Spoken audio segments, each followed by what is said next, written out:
안녕하십니까. 부부손해사정사입니다. 손해사정사 이정우입니다. 이번에도 그 실제 사례 가지고 좀 얘기를 해보려고 하는데요. 사례 내용을 먼저 확인하는 그런 시간으로 해보겠습니다. 피보험자는 이제 본인의 차량을 주차를 하였고요. 내린 상태에서 뒤에 타고 있던 자녀가 문을 열다가 이 사람이 눈을 이제 충격을 했다고 합니다. 네.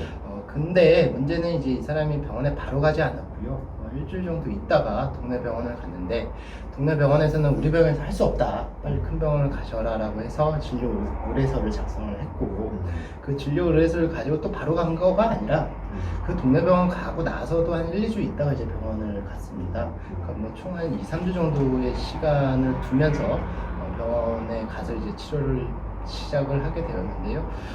문제는 여기서 이제 얘기했던 게 그 최초 병원에 갔을 때는 어떠한 원인으로 인해서 병원에 왔다라는 걸 얘기를 안 했어요. 최초 그 진료 기록에 기재가 안 돼 있는. 네, 맞습니다. 그리고 이제 두 번째 대학병원에 갔을 때에는 저희가 아까 말씀드린 것처럼 차 문에 의해서 눈이 안 보이기 시작했다, 이렇게 이제 기재가 되어 있었는데요. 이러한 진단을 받고 나서 열광성 망막 박리라는 진단을 받았는데요. 이러한 진단을 받고 나서 이제 수술을 했는데, 보통 이제 시력 같은 경우는 한번 떨어지면 회복이 안 되잖아요. 네. 결국에는 이제 후유 장애 진단이 나왔는데 시력이 0.0 이하였다고 합니다. 0.0 이하라면 저는 눈이 좋아서 괜찮은데 되게 안 보이는 그 정도라고 알고 있거든요. 어느 정도까지라고 생각을 하십니까? 뭐 나도 시력이 지금 안경 안 쓰고 있잖아요. 네. 그 정도는 아닌데 거의 일상생활이 이제 어려울 정도로 불편하지 않을까 싶어요. 그러니까 뭐 이걸로 이제 그 후유장애 진단서 내용을 보니까 뭐 안전수동이라고 되어 있는데, 뭐 안전수동이라는 게 눈앞에서 손이 왔다 갔다 하는 게 그 정도까지만 보이지 그 이상은 잘 안 보인다, 뭐 이 거의 정도라고. 심장 전 단계네요. 뭐 그렇게 이제 나왔습니다. 그래서 이와 관련해 가지고 이제 보험회사에게 그 상해 후유장애 보험금을 청구를 했는데, 보험회사는 최초 병원에서 사고 경위가 적혀 있지 않기 때문에 상해라고 볼 수 없다라고 주장을 하면서 법원에 이제 채무 부존재 확인 소송을 제기를 했거든요. 근데 이제 우리가 이거는 개인 보험인데, 개인 보험은 일반적으로 정액 보험이잖아요. 네. 그래서 이제 가입 금액 전액을 다 지급하게끔 되는데, 이 후유장애 보험금은 조금 틀리게 지급하지 않나요? 그죠? 네, 아무래도 손해보험이기 때문에 지급률이라는 개념을 쓰죠. 그래서 뭐 가입 금액을 전액을 다 지급하는 게 아니라 가입 금액에서 내가 입은 장애율만큼 곱해서 지급하는 담보를 이제 상해 후유장애 담보라고 하는데요. 그런데 이제 이 사람이 지금 0.02 이하라고 했단 말이죠. 자꾸 이제 동일한 단어가 나와서 이제 버벅댔는데, 0.02 이하의 시력이라고 하면은 약관에서 몇 프로의 후유장애율로 정하고 있을까요? 뭐 한쪽 눈만 그렇다고 하면 35% 지급률이 정해져 있죠. 그러면 이제 뭐 양쪽 다 그러면 이제 장애율이 당연히 더 올라가지 않을까 싶고요. 뭐 여기서 중요한 거는 뭐냐면은 교정 시력을 기준으로 판단한다는 겁니다. 그러니까 예를 들어서 안경을 벗고 있는 그 상태로 뭐 시력을 측정하는 것이 아니라 안경을 쓴 상태에서 시력이 0.02 이하인 경우 35%의 장애를 인정하겠다라고 이제 되어 있습니다. 뭐 제가 봤을 때는 이게 그 장애율이나 뭐 회복 가능성 이거에 대해서는 전혀 문제가 없어 보이기는 해요. 그렇죠. 장애는 확실하고 시력이라는 건 회복이 될 수가 없을 거고, 이 시력을 측정을 한 번만 하지는 않잖아요. 여러 번 하고 나서 그 결과에 따라서 이제 측정을 하기 때문에 왜곡되지도 않죠. 거의. 장애율에 대해서 문제가 되지는 않을 것 같은데, 결국에는 어떤 문제가 있어서 이렇게 보험회사가 채무부존재 소송을 했을까요? 처음에 이제 말씀하셨듯이 최초 의무 기록에 아무것도 기재가 안 돼 있단 말이에요. 이 사람이 진짜로 문에 부딪혔는지 아니면 다른 원인으로 발생했는지 확인이 안 돼 있단 말이에요. 그래서 아무래도 보험회사 입장에서는 보험금 청구권 입증이 안 됐다 라고 해서 거부했을 가능성이 있고, 또 하나 이 사람 지병이 있었다고 그랬잖아요. 뭐 백내장 수술을 몇 년 전에 했었다고 하고요. 그리고 나서 이제 근시도 계속 갖고 있었던 그런 상황이었어요. 사고 원인이 불명확한 상태에서 첫 번째로는 판사에서 그 사람의 체질적 요인이 있다고 하면은 보험회사는 그걸 가지고 이제 부지급 사유를 계속 주장을 할 수밖에 없는 상황이었겠죠. 그러면 이제 정리를 하면 첫 번째는 상해 요건 중에 외래성이 입증이 안 됐다. 네, 그렇죠. 그리고 두 번째는 좋다. 그렇다고 하더라도 네가 원래 질병이 갖고 있었기 때문에 네. 이번 외상이 아니라 기존에 있던 질병으로 인해서 시력이 상실된 거 아니냐. 이 네. 두 가지 가지고 다툼이 있었다. 이렇게 네, 이제 그렇죠. 정리를 하면 될 것 같고요. 네. 그래서 이제 보험회사가 채무부존재 확인 소송을 제기를 했고요. 이대로 두면은 채무부존재 확인 소송이 들어왔는데 가만히 대응하지 않고 두면은 그대로 그냥 확정이 돼버려. 예, 보통 이제 그 소비자들은 네. 설정을 받으면 당황을 많이 해요. 네, 그 네. 변호사 알아보는 데도 시간 많이 걸리고 네. 변호사가 또 비용이 또 나가기도 하고 예, 예. 혼자서 또 해결하려니 누가 도움 그게 마땅치도 네. 않단 말이에요. 그렇게 하다 시간 차이필 미뤄지면은 그 답변서도 제출 안 한 상태에서 네. 미뤄지면은 무결론 판결이라고 해서 네. 그대로 확정 판결이 나는 경우가 있어요. 그럼 어쨌든 이제 무조건 채무부존재 소송이 왔다라고 하면은 네. 그 금액에 대해서 다투고 싶다라고 네. 했을 때는 뭔가를 답변을 해야 된다. 그렇죠. 답변서라도 보내야 되는 거죠 일단. 네. 알겠습니다. 뭐 요거 관련해서는 저희가 이제 변호사님이랑 찍었던 내용이 있으니까요. 그 부분도 한번 참조를 하시면 될 것 같고요. 이렇게 해가지고 이제 그 청구권자는 이제 뭐 변호사 사무실을 선임을 해서 보험회사와 대응을 하게 되는데 이 과정에서 그 사실조회를 시행을 했었어요. 네. 근데 이게 사실조회라는 게 어떤 걸까요? 일단 재판에 입증에 필요한 자료들이 네네네. 뭐 제3자, 공공기관 네. 등이 이제 가지고 있을 수 있는데 이제 법원을 통해서 이제 송달을 받는 거예요. 네. 네. 그러니까 사적으로 뭐 병원에 가서 의무기록 주세요.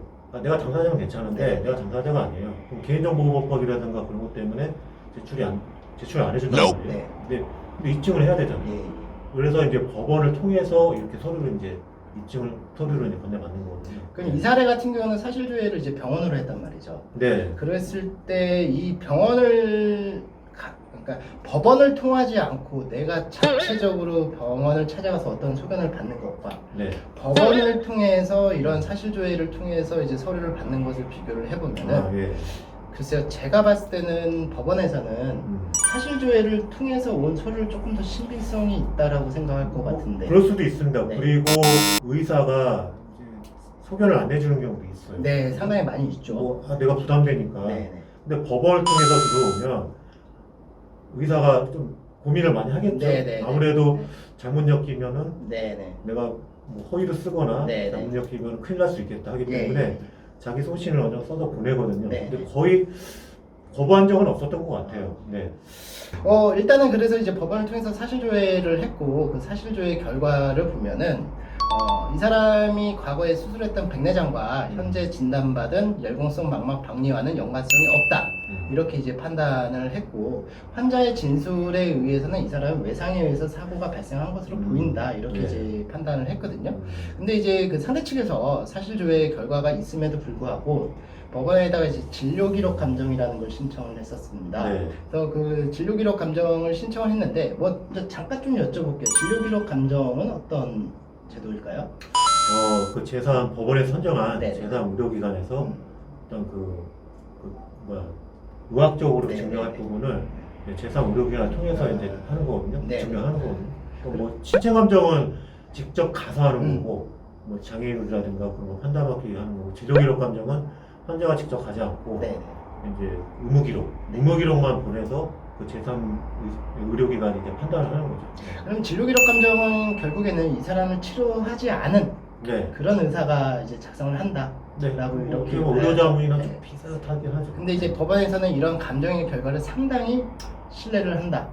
그렇죠. 판사가 네. 채택을 하는 거니까요. 네. 알겠습니다. 그래서 사실조회에서는 그래서 아까 말씀드린 것처럼 백내장과는 관계가 없고 환자의 진술에 따라서 외상에 의해서 발생한 것이다라고 이제 답변이 왔는데요.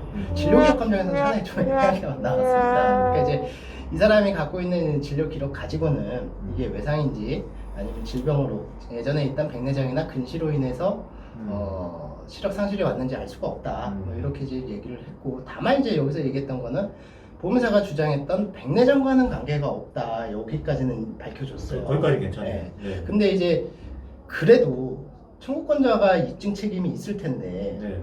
근데 이 입증 책임에 대해서 감정 의사는 외상인지 질병인지 알 수가 없다. 이렇게 네. 얘기를 해버리니까 상당히 좀 난감해지는 그런 그렇죠. 상황이라고 볼 수도 있지 않을까요? 네. 그랬을 때는 그러면 만약에 본인이 판사다, 본인이 판사다고 했을 때는 그런 이제 애매한 결과가 나왔다고 하면은 어떤 식으로 좀 갈 것 같습니까? 뭐 1심은 사실심이잖아요. 네네네. 그러니까 판사 재량으로 최대한 그 상대방의 변론의 기회를 주고 네네네. 심리를 거치고 증명의 절차도 거쳐야 네. 돼요. 뭐 이런 경우에는 판사가 감정을 한번 다른 데서 더 하자고 하거나 그럴 가능성이 있거든요. 네. 근데 물론 소신 있는 판사는 여기까지 아니더라도, 왜냐면 주치의 소견이 있잖아요. 주치의 소견이 있고 네. 여기 감정상으로는 기왕증과 관련이 네. 없다고 나와 있단 말이에요. 물론 인과관계는 좀 불명확하게 나와 있죠. 네. 기왕증이라는 기존에 갖고 있던 질병. 그렇죠. 네. 예, 치일적 요인이라는 네. 거죠. 그러한 정황을 봤을 때 아까 전편에서 얘기했던 입증 책임의 정도, 네. 그러니까 꼭 자연과학적으로 입증할 필요가 있느냐, 이 정도면은 좀 법적 사회적으로 좀 상식적으로 판단이 가능하겠다. 판사가 심증을 이제 얻을 정도로 네네. 증명을 했다라고 해서 판결을 내릴 가능성이 높아요. 네. 그러면은 이제 이 사건에서는 제가 봤을 때는 인과관계 문제도 있겠지만 네. 그에 앞서서 입증 책임 문제가 더 클 것 같거든요. 네. 그랬을 때 그 입증 책임이라는 게 보험에 대해서는 1차적으로 누구한테 있을까요? 1차적으로 청구권자한테 있죠. 네. 왜 그 청구권자가 입증 책임을 져야 되나요? 증명을 해야지 그 보험금이라는 채권이 발생하기 때문에 네. 당연한 거죠. 그러면 이제 뭔가 이득 보고 싶으면은 네가 해라. 그렇죠. 뭐 이런 의미. 입증을 못하는 사람이 네네. 불이익을 보는 거죠. 그러니까 쉽게 얘기해서 뭐 이렇게 보면 될 것 같네요. 내가 어떠한 사망보험금에 가입을 했는데 그러면 이 사람이 사망했다는 사실을 보험사한테 줘야지만 이제 보험금을 받을 수가 있잖아요. 그렇죠. 네. 근데 이 사람이 죽었는지 살았는지도 알 수 없는, 뭐 예를 들어서 뭐 사망진단서 이런 것도 없는 상태에서 사망보험을 줘라라고 하면은 결국엔 청구권자가 사망했다는 사실에 대해서 입증을 못했기 때문에 네. 당연히 보험사는 보험금을 안 주게 네. 되는 거예요. 물론 사실을 입증해야 되는 것도 있지만 추정 가능한 정황하시라도 간접적으로 증명을 해야 되죠. 근데 우리가 이제 사망 진단서가 없다라면은 공식적으로 뭐 할 수 있는 추정도 할 수 있는 방법은 없잖아요. 뭐 실종 선고라든지 이런 그렇죠. 거가 아니라는. 네. 그렇죠. 그러니까 결국에는 내가 돈 받고 싶으면은 그에 합당한 조건을 입증해서 변호사한테 제출해라. 네. 뭐 이렇게 이제 보시면 될 것 같고 네. 이 사건에서는 저희가 봤을 때 상당히 아쉬웠던 거는 그거였습니다. 최초 병원에 갔을 때 바로 가지도 않았고 그리고 그 병원에 갔을 때 왜 왔는지에 대해서 언급이 없었다라는 거. 이게 저는 되게 아쉽다라고 생각을 하거든요. 네. 가끔씩 이런 사건들이 네. 그랬을 때는 이제 본인 속만 타 들어가잖아요. 있어요. 네. 그러니까 저도 이거를 보면서 어떤 생각이 들었냐면은 처음에 그 차에 의해서 다쳤다라는 거를 이제 병원에다 확실히 얘기를 했었어야 되는 거고 만약에 했었음에도 불구하고 나중에 이제 의무 기록을 보니까 그런 내용이 없었다. 그럼 조기에 가서 선생님 나 옛날에 여기 차문에 다쳤다고 얘기했는데 왜 안 적으셨습니까? 이거 추가해 주세요. 라고 했었으면 여기까지 오는 그런 이제 힘든 싸움은 하지 않았을까. 네. 뭐 이런 생각은 들기는 차라리 합니다. 응급실에 실려갔었다고 하면 뭐 구급 기록일지나 그렇죠. 뭐 그런 게 이런 있었겠죠. 것들을 하는데 뭐 하나만 제가 여쭤볼게요. 네. 그러면 보통 이제 그 보험금을 청구할 때 그 입증할 수 있는 서류들이 주로 어떤 거가 있을까요? 뭐 사고의 형태마다 다양한데 그렇죠. 네. 대표적으로 교통사고 같은 경우 일단 경찰이 오잖아요. 네. 보험회사도 네. 경찰 그 조사 기록, 교통사고 사실 확인원이라고 네. 있어요. 그런 것 중에서 증명이 가능하고 예. 경찰을 안 불렀다 그러면 그 네. 출동을 하잖아요, 보험회사에서. 근데 그거를 통해서 간접적으로 증명이 가능하죠. 근데 이러한 거 같은 게 교통사고가 아니란 말이에요. 그렇죠. 그냥 목격자는 가족밖에 없어요. 그렇죠. 그냥 가족 통해서 증명을 할 수도 있어요. 물론 이제 가족 진술서 받을 네. 수도 있고, 물론 증명의 정도가 좀 신빙성이 약하죠. 좀 약하죠. 떨어지겠죠. 그래서 제일 좋은 거는 의무기록 받는 그렇죠. 네. 그러니까 뭐 저희가 둘이 이제 똑같은 얘기를 했지만 네. 최초에 병원 갔을 때 좀 잘 좀 해놨으면은 여기까지 오게 되는 그런 결과가 발생하지 않지 않았을까 그런 생각이 들기도 합니다. 자, 여기 보신 분들은 제가 여러 번 얘기했잖아요. 그 입증 책임이라는 게 상당히 중요합니다. 그래서 어떠한 질병 아니면 어떠한 사고로 인해서 병원을 갔다라고 했을 때는 반드시 그 의무기록지상 내가 어떠한 경위로 왔다라는 사실이 적혀 있는지 그 부분에 대해서 확인하시기 바랍니다. 저희가 준비한 건 여기까지였고요. 동영상 보신 분들 중에서 도움이 되셨다고 한다면은 좋아요와 구독, 알림 설정 부탁드리도록 하겠습니다. 감사합니다.